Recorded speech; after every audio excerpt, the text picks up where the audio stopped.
मंच के सामने उपस्थित विश्व के महान लोकतंत्र के गणमान्य नागरिकों, आप सबको सरपंच भक्ति शर्मा की तरफ से बहुत बहुत नमस्कार।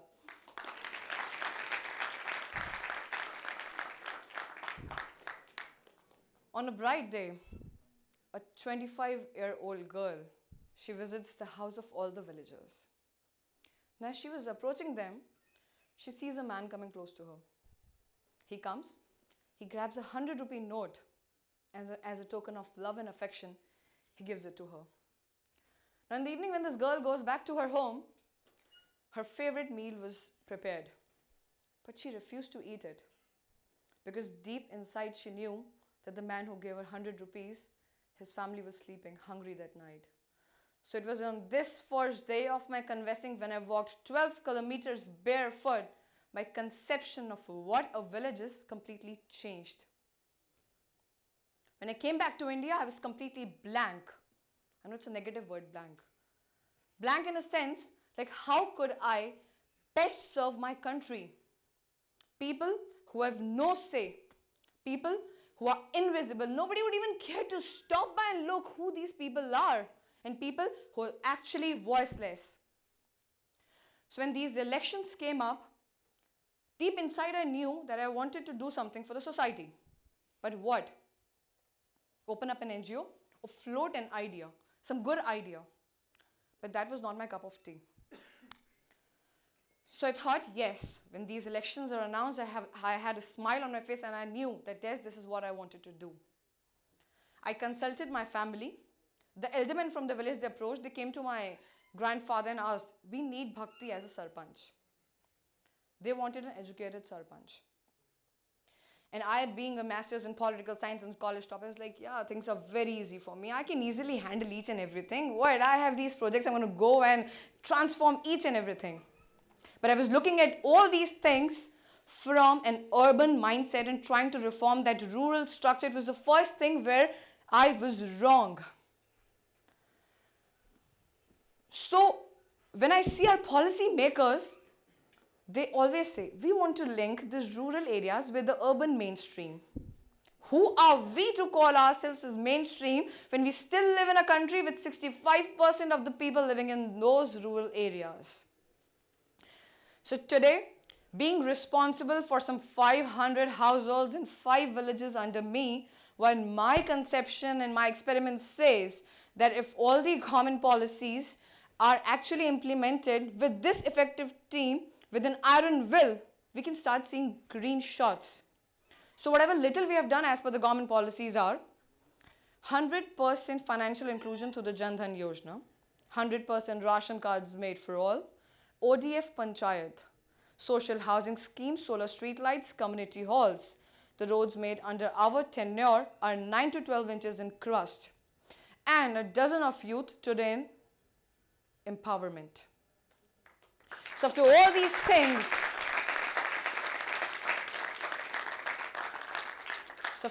things, I could manage to be in the 100 women achievers of India. But the other side of the picture is very, very different. See, it's a female and it's a Sarpanch, a male bastion position. So I'm going to tell you some things that will actually surprise you. How does it feel when an educated grade A official asks you, Sarpanch, aap hain aapke pitaji? Who's the Sarpanch, you or your father? So you know what I said?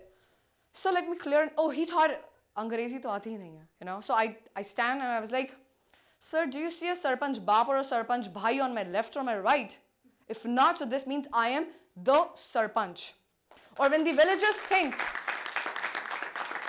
they discuss, you know, Bhai to shaadi karke dusre ghar chali jayegi, inko vote kyun dena? Why should we, you know, give vote to her? She's gonna get married and go somewhere.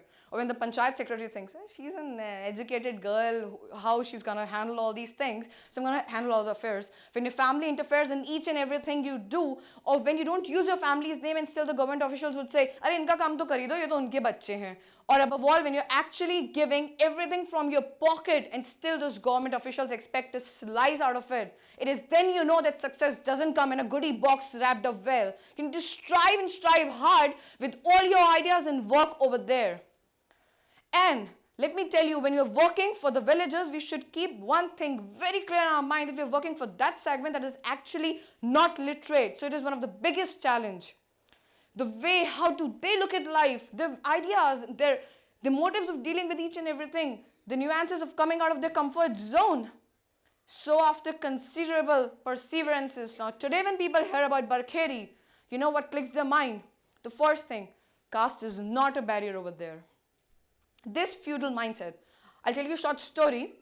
There was this well to draw the water, and it had two parts, obviously divided on the base of caste. So that night, we demolished one of them. So next morning when people came, they saw that there's only just one area from which they could actually draw the water. And there had two options. First one, to draw the water from that area. Second, to go back empty-handed. Trust me, they chose the first one, because you could actually convince them that the water inside that well is the same. It won't be divided. Oh my God, you're from the upper caste, so water is going to come there. You're from lower caste, water is going to come from there. This feudal mindset is just the beginning. We're trying to remove it. And today at social gatherings, if people would sit with us, you won't even know who's from which caste, who's serving and who's eating. The second thing is, we're braving this strong bias against the girl child. It's not only in India, but worldwide. Let me be very clear. So we've come up with new concept of giving my 2 months Sarpanch honorarium to the women who gives birth to a girl child. So, at least that is kind of a motivation for these people. And continuously sitting in Naam Sabhas and visiting each and every house, today is a condition that from past 1.5 years, there's not been a single case of domestic violence or harassment against women. They feel safe there. The third thing is that we are actually, this actually gives me a lot of satisfaction that the youth over there, it's now more inclined towards or diverted towards the progressive pursuits of life. Like they're into sports, they're into skill development, they're into satsang. So majority of the youth today is not into any kind of drug or alcohol intake. So this gives me a laugh and a peace.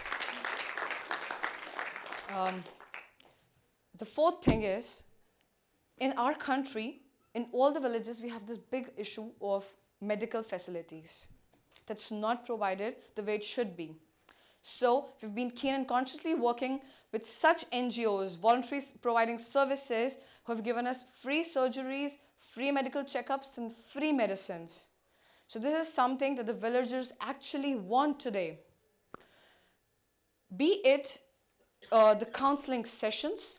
By the way, 100% school enrollment in our panchayat, the NSS camp, awareness rallies, counseling sessions on the cleanliness, sanitation, hygiene, parent-child relation, banking facilities.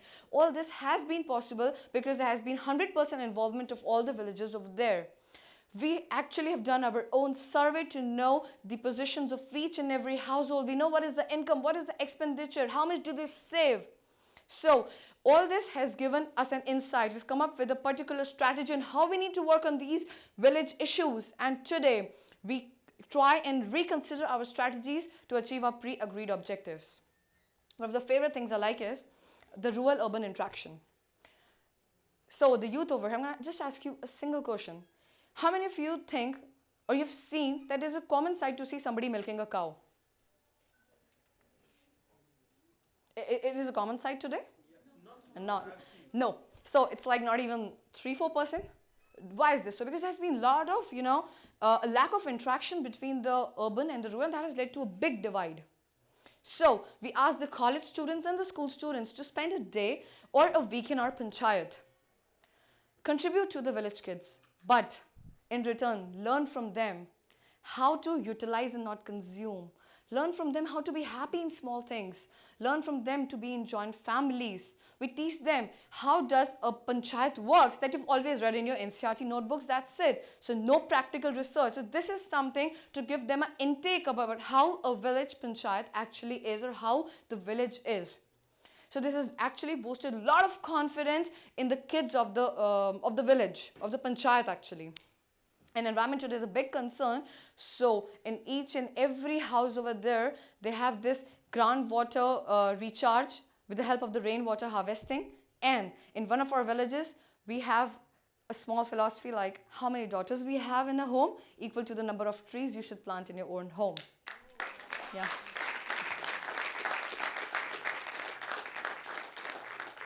4 days from today, after 4 days, I'm going to complete 2 years of being a Sarpanch. So the first thing that I'm working is, I want the youth over there in the village itself to acquire leadership positions in the next coming elections, especially we're mentoring girls. Being a girl, I would never want a position like a Sarpanch Baap or a Sarpanch Pita or a Sarpanch Bhai to exist. If the girl is the Sarpanch, she is the Sarpanch. The second thing is, we're working for creating financial hubs in the panchayat itself. 2 years back when I became the Sarpanch, it was very easy for me to go and ask any NGO to provide me with some 10 sewing machines, and they would have happily done that. An educated Sarpanch, you see, and with a lot of exposure. So they would have done that. But would that thing would have actually solved the problem that we have? The women or the girls, I would say from 16 to 25 years of age, they would have had a sewing machine, they would have learned it. But they would have kept that sewing machine into their house filled up with a kg or a 2 kg dust. That was not what I wanted. Because they would then be skilled but not employed. Now today when I see that yes, they have this keen interest in doing something, so now we have asked one of the NGOs to provide us with sewing machine, with training and also raw material, so that they're employed not for a month, 2 months, or just to have that in the newspapers, but at least for the years or generations to come, because that's what the contract says. Some more ideas that we are working upon, the 3 more I'm going to give you is, first one, it's about the community and a college collaboration, that harmony is needed. Now how could this be done? All the big colleges or small, universities, companies, big or small, they have many seminars and conferences over the year. And then we provide these people, the guests coming, with some kind of gifting accessories. How about having them from the village itself? I mean, if we provide skill and training to the villagers and the raw material that is jute, so we can have jute folders, jute bags, cloth bags, and many such kind of creative things. So this would actually be, for a college, it's going to be a startup and a research center, because we have these fertile minds in each and every college, but the innovation is not being used. So why not to make community as your lab and start working over there? The second thing is, I wish to promote rural tourism. We go to these jungle resorts and we spend a lot of money over there, but at the end of the day, they're all man-made. How about coming to Barkhedi Abdulla, staying at a person's home, having your meals and basic facilities over there that would be regulated by the panchayat, and you can have the actual essence of what rural life is all about. So this is something that's really amazing, and I really want to do it so that the youth should know that there's a U-turn you can take and come back to the village and start serving what APJ Abdul Kalam Sahab wanted. The third thing is, every village, they have their own skills. If I take example of Bhopal, we have 526 panchayats and 187 panchayats and 526 villages over there.